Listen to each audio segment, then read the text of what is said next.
Good morning, everybody, and welcome to the AM Report for HAPS News, the network of now. It is Tuesday, December 8th, and today we're learning about new voter suppression efforts in Georgia just a day after the Secretary of State in Georgia certified the election results for Joe Biden for the third time following three recounts and just ahead of this January 5th special runoff Senate election. We're going to talk about that this morning, as well as news that Trump has bungled the coronavirus response yet again.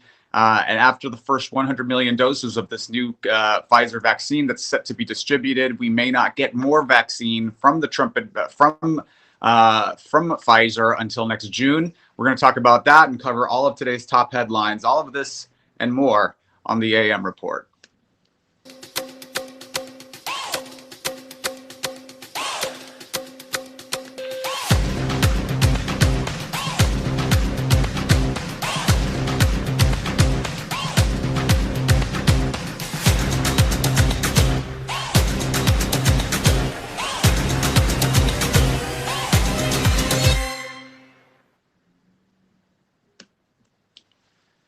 Good morning, everybody. Thanks for joining the program. It's Tuesday, December 8th. I'm Alex Mahajer. Welcome to the AM Report for HAPS News, the network of now. If you're watching on the HAPS app or platform or website, please click the award button. Let us know you're watching and enjoying the program.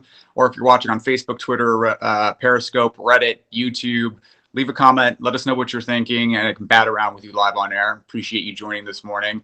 Before we get into today's top stories, we've got some headlines to cover this morning. Firstly, let's see, 15,813 Americans have died from COVID-19 in just the past week, breaking a record that we've held since mid-April. Now, New York is planning to restrict indoor dining as soon as Monday if hospitalization rates don't destabilize, and regions throughout California are being put on new stay-at-home orders, according to California Governor Gavin Newsom.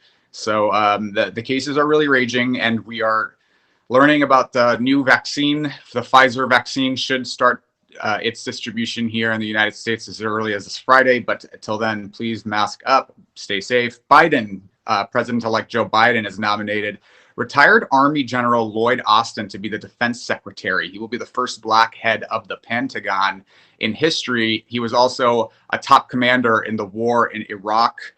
So he's drawn a little bit of ire from progressives, but a historic choice nonetheless. Almost 1,500 former federal prosecutors and other lawyers have signed on to an open letter calling for the bar associations throughout the country to investigate members of Trump's legal team for pushing baseless allegations of voter fraud. They write in their letter, "A license to practice law is not a license to lie to the public," and they're seeking for potential disbarments of the attorneys that are involved with these baseless lawsuits. Senate Majority Leader Mitch McConnell is threatening to not sign off on a new coronavirus stimulus package. This is after a week where we had some optimism that Democrats and Republicans might reach a deal, but Mitch McConnell digging his heels in. He wants less money for people. That's what this is about. Newly elected LA County District Attorney George Gascon took a series of unprecedented steps upon being sworn in yesterday, including an end to the use of money bail enforcement, of an end to the enforcement of three strikes laws, no more juvenile transfers, and an end to seeking the death penalty. He will also resentence 20,000 current prisoners and review police use of force cases dating back to 2012. So these are really unprecedented steps and very progressive, very bold action from the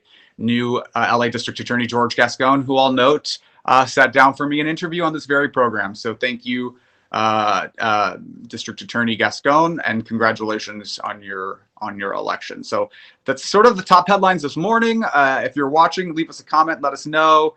Daniel Goff says Santa needs to bring me coins so I can give broadcasters and buy you a coffee. Here's to hoping Santa visits you and gives you all of your wishes this year, Daniel. But thank you for chiming in and joining nonetheless. We appreciate it.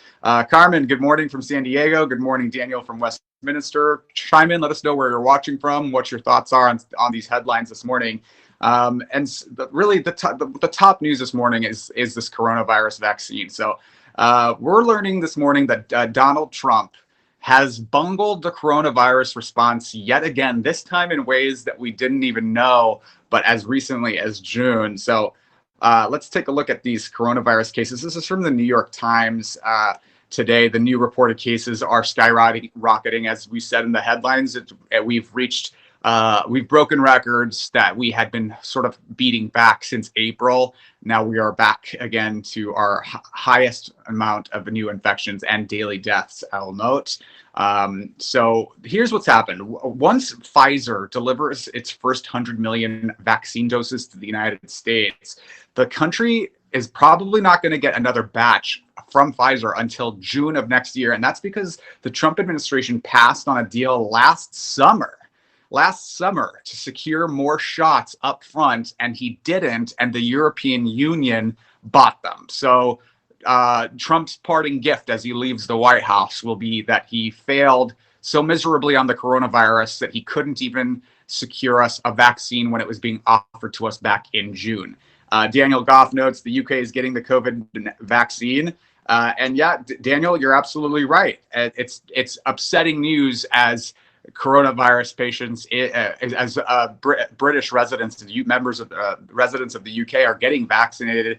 They've begun their mass vaccinations, and officials are warning here in the United States that these first doses that we are set to receive here could just be a Band-Aid on what is a gaping wound, because this fire has spread and has become so large that it may not curb the harm to the American public right away, even if we have a portion of the public vaccinated. And that's according to a journal called Health Affairs. And one of the authors is actually Dr. Rochelle Walensky, who's now President-elect Joe Biden's. She's going to be running the Center of Disease Control. She authored this new article that also got some coverage in the New York Times. And what she's saying is basically this: at the current level of infections in the United States, about 200,000 confirmed new infections per day, a vaccine that is 95% effective, which is basically what Moderna and Pfizer are saying is the efficacy of their new vaccine. And if it's just that vaccine is distributed at the expected pace that we are expecting it, it would still leave a 6-month period following these vaccinations where almost 10 million Americans would still contract the virus and more than 160,000 people would die. That's the projections from this new article in the journal Health Affairs. And really, she's saying that because of the massive amount of new infections, that's why that would be the case. If we had kept our numbers to the amount that we had in about early September, which is about 35,000 new daily cases, we could probably curb the amount of deaths over the next 6 months to about 60,000, but we are where we're at. So she is encouraging continuing to wear masks, continuing to socially distance, and very much so encouraging rapid result testing. That's going to be very important for curbing new infections. So the news today that 100 million vaccine doses, which we are set to get from Pfizer, may be the only relief that we get from Pfizer until next June, and that's thanks to Donald Trump's failure to secure more shots. And those vaccinations went to the European Union instead. What do you think of this? Let me know. Leave a comment. Click the award button. Let us know you're enjoying it. Let's see. Betty Fletcher says she's watching from Madison, Tennessee. I visited Tennessee a little earlier this year. Beautiful state. Thank you for joining, Betty. Let's see. Good morning, says Noel. Good morning, Noel. Good to see you. Good morning, Imperfect Beaver. Nice to see you all this morning. Thanks for joining. Will you guys get vaccinated? If you're able to get one of these first 100 million doses, would you do it today? I know that I would. We know that President Obama, former President George W. Bush, and former President Clinton will all be receiving their vaccines televised to restore faith in the public that this is a safe vaccine. So keep your eye on that. Joe says no. Imperfect Beaver says yes. It's a hot debate, but I don't think we're going to grow tails. So let's move on to the next story this morning. This is another sort of a whopper, is Georgia voter suppression efforts. They are alive and well. Now, We just received news this morning that Joe Biden's win in the state of Georgia has been certified for the third time. This is after 3 different recounts that were prompted by Trump's demands that the state be recounted, and amidst his allegations of voter fraud and baseless voter fraud theories, that they have certified Joe Biden's win again for the third time. That's yesterday. And today is actually an important day. Today is the safe harbor deadline for states to certify and pick their electors to go to the Electoral College and certify the election nationally. And so today's the day where states will pick their electors. And so the certification of the election results from Brad Raffensperger, the Georgia Secretary of State, happened yesterday. And so today the electors will be selected. The Electoral College will vote to certify the election on December 14th. Now, just after we received news that Joe Biden had, for the third time, won the state of Georgia, we received news that Georgia election officials will open just 5 early voting locations in Cobb County, which is just outside of Atlanta. Now, that's for the Senate runoff elections that are happening on January 5th. This is 2 Senate seats that are up. That will determine the future of the United States Supreme Court and the power balance, whether Democrats or Republicans will control that body. And so they've closed these voting locations down from 11 during the general election November 3rd down to 5 early voting locations. And it's no surprise that Republicans control Cobb County, which Biden ended up winning by 14 percentage points. He did it overwhelmingly well in that county, and now election officials in Cobb County not happy with that, closing early voting locations down to just 5. So to give you some context, there nearly 400,000 people voted in Cobb County in the general election, many through early in-person voting. So you're limiting almost half a million people to just 5 voting locations for the early voting period up through the January 5th runoff election. Thanks to Cobb County officials, Mr. Biden won that state by 14 points, and it's shocking news. This is also it's also meant to target people of color. Voting rights groups are saying since yesterday that these changes would primarily harm Black and Latino voters specifically. And this is not the only voter suppression efforts that are happening in Georgia ongoing, which is quite well known for its voter suppression efforts. This is just coming days before a lawsuit that is set to be heard on Thursday. This Thursday, a lawsuit has been brought against Georgia Secretary of State Brad Raffensperger due to an investigation by investigative journalist Greg Palast, who will actually be on the program tomorrow to talk about his lawsuit. And this lawsuit was alleging that 198,000 eligible Georgia voters have been purged from the voter rolls wrongfully using an incorrect conclusion that they had moved out of state when they have not moved 198,000 voters. So the registration deadline to vote in the Georgia runoff election January 5th was actually yesterday. So these 198,000 voters, if they intend to vote, will now need injunctive relief if they haven't re-registered. And so this lawsuit will be heard tomorrow against Secretary of State Brad Raffensperger. And the nonprofit that was behind the lawsuit released a PSA. I want to show it to you now. This is Vote Save My Vote. In Georgia, voters have vanished. And today to come out and not be able to vote and no one can give you an explanation, like, it's extremely emotional and it bothers me. It bothers me to my core. Has this ever happened to you before? Never. Before the election, 198,000 voters were illegally purged from the rolls, their registrations canceled, and their voices silenced. Investigative reporter Greg Palast exposed this mass purge. He revealed that voters of color were the targets of this attack.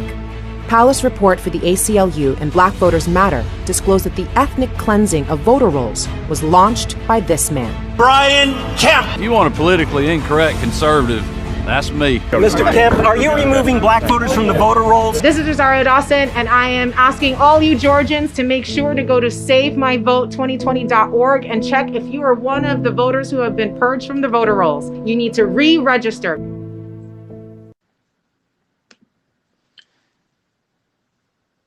So voter suppression efforts are alive and well. I'm seeing some comments in in the comment section. And I just want to caution people from clicking news links that aren't vetted news sources to get your news, especially about vaccines. These are misinformation tactics being spread by bad actors who wish to sow chaos in the United States and in our both in our elections and in our social constructs. So please ignore comments, news links that claim things that aren't true, like people dying from COVID-19 trials. That's not verified, especially not from a fake news source, and we don't know the reasons why that might be. So vet your news, click your vetted news sources. And I see some wise comments by Imperfect Beaver saying, I ain't clicking that one. Good for you.